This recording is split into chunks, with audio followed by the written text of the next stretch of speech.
现在是有一个挺诡异的事情，你们可能都看到了，就是这个中国的，说他18线演员不夸张吧，就一个中国非常小的演员王兴，一个男士哈，他最近在泰国被诱骗到缅甸诈骗中心的这个事儿，中文的短视频我看铺天盖地。但是都没有说清楚，乱七八糟，各种短视频配着奇奇怪怪的音乐，说了半天没说清楚什么事情。我梳理了一下，应该的这个事情经过是，这个男演员王兴是1月3号从上海飞曼谷，他说的是计划要参与一个在泰国的演出工作，到了泰国以后，他就被人接走，然后送到了泰缅边境的这个美索地区，然后就失联。然后他这个很重情义的、很仗义的女朋友在社交媒体上发文求助，引发公众的关注。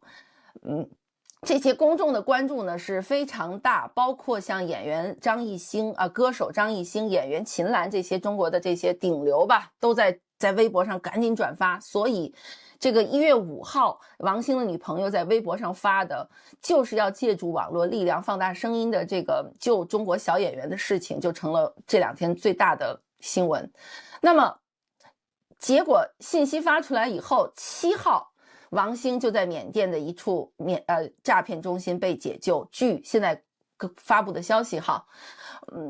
当然这个消息出来，很多人松了一口气，然后也让中国社交媒体上这么长时间都在发是中国人到了泰国就被割腰子，什么那送到缅甸去就割腰子，泰国按理说是免签的，是比较好的旅游地址，旅游城市，现在旅游国家也都又再一次陷入这种泰国、缅甸都不安全的这种争议里面。可是我看到这个新闻的时候，我就觉得有一些奇奇怪怪的点，很多信息没有公布，而为什么一下子就说是因为微博上求助，然后泰国警方关注了，泰国最后和中国官员一起宣布这个王兴被解救了。我觉得这事儿挺诡异的。我当时想的是，肯定是某一方没说话，没说真话。后来我看到了王兴自己在被泰国警方救了以后发出来的一点点的视频，也是非常零散的。我发现他的英文不错，所以我就注意到了这个人。那么正好看到了 BBC 昨天的一篇很长的文章，讲的就是更多的信息，披露更多信息。那么我觉得要讲一下。BBC 现在给出的细节是1月3号王兴在泰国边境城市美索失踪，这个城市呢一直是人口被贩运到缅甸的一个中转站。BBC 说是王兴是因为在微信上得到了一个工作机会，所以就飞往曼谷。而这个信息来自的对方呢，是声称自己是代表的泰国的一个著名的旅游公司、娱乐公司、制片公司。根据泰国警方的说法，王兴当时没有起疑心，因为他18年就在泰国拍过片子，他认为这次跟之前没有区别，所以他就被接到了一辆车上，随后带到缅甸，在那里他被剃了头发，然后就开始接受各种打字啊这种电话诈骗的培训。媒体后来都看到的这个照片，是之前他是个大眼睛长头发的男孩子，后来就变成了几天下来，网络说就变成了他跟那个之前送出来的被劳教了几天的医生一样，那个秦什么就目光流离，浑身伤疤，而且说他的小腿上有被电击的样子。可是因为中文媒体的这个语言不详，我们就看不到到底有一个关键细节点，是他是被人强行塞到车里的，还是他自愿上车的。那么现在根据 BBC 采访的泰国警方的信息，是他是自愿去的泰国，然后他被接到了一辆车上，而不是被绑到一辆车上，所以他是自愿上的车，从这个车上从泰国接到缅甸。但是到了缅甸，他应该确实进了这些诈骗中心，被剃了头发。那么 BBC 说是王兴的女朋友自己公布的消息，是女朋友和他那个王兴的哥哥一直在找他的下落，还报警，但是进展甚微。说中国警方不立案，中国驻泰国的大使馆建议他们就是去联系美索当地的警方，而是随着微博上讨论的升温，相关部门才开始行动，最终被立案。中国驻泰国大使馆向媒体表示，他们对此案高度重视。而第二天，王兴就被泰国和中国的官员宣布解救。关键的点是，这个解救很神秘很诡异，他首次公开露面是和泰国警方在一起的，王兴也没说什么话，都是泰国警方来解释情况。而仍然到目前 BBC 说关于解救的细节仍然不多，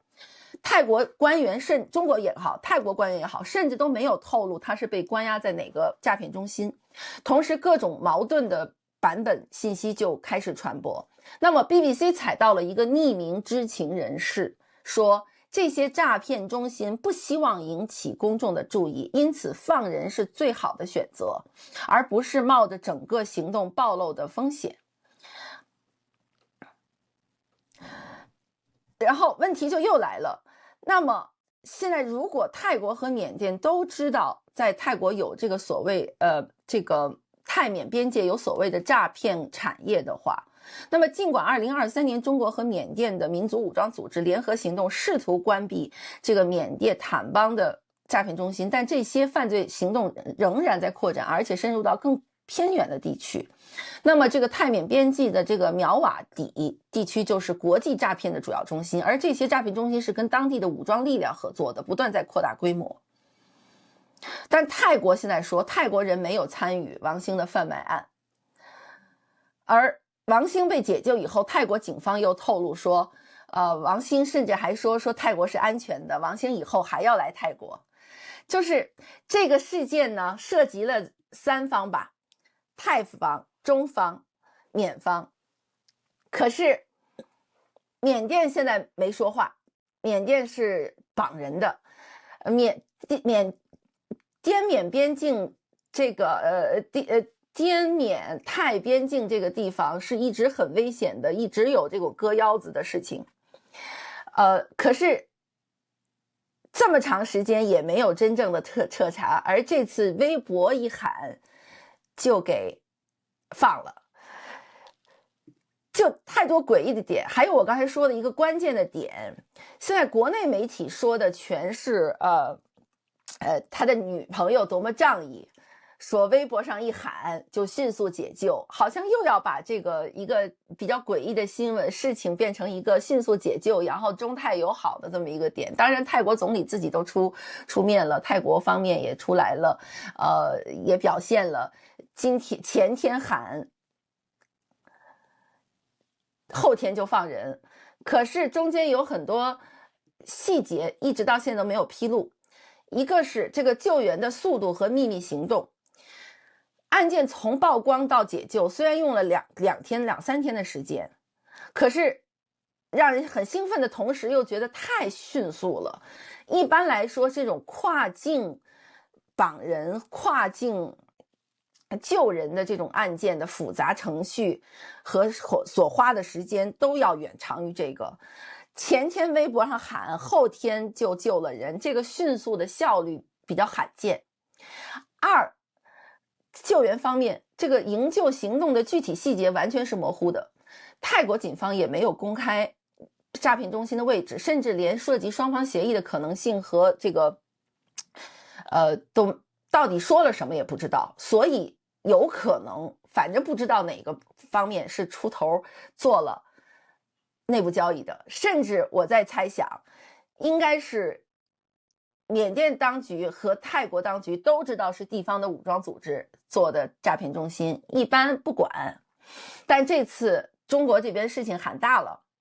然后就行动了也并不是真正去缴获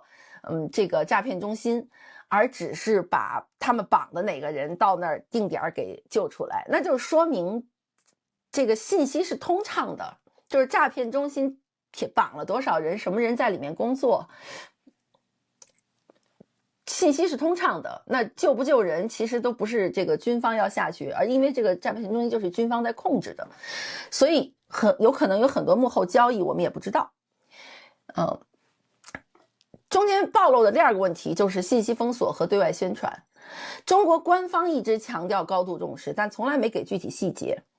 所有的地方的官方媒体或者他们的公号都是嘣嘣嘣嘣嘣用很嘈杂的音乐做了一个非常 broken 的故事，一个非常琐碎的故事，没有给任何具体细节。我认为这种模糊处理就是要掩盖更广泛的诈骗网络的问题，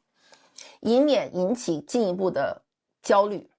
那么中国和泰国政府都希望在这个案件中迅速平息舆论，维护个人形象，维护国际合作形象，要表现这个区域是安全的。那么诈骗中心为什么会选择迅速放人呢？说明这些犯罪组织其实对媒体曝光是很敏感的，他们也不愿意招惹麻烦和公共注意力，那也说明他们的运作网络其实很庞大，并不是一个小小的窝点，就是他们跟政府是通着气的。那当然了，是说个人的命运而言，公众关注，只要明星效应一炒，马上就预救。那据说有几十万受害者都在这个诈骗中心被绑着，也没人管。所以其实 BBC 也总结出来说，这种差别对待会引发对普遍性的人情救援的质疑。那么泰国急于强调的旅游安全，可是同时的这个诈骗中心存在，他也没办法否认。泰国自己怎么处理跟中国的关系，这也是一个点。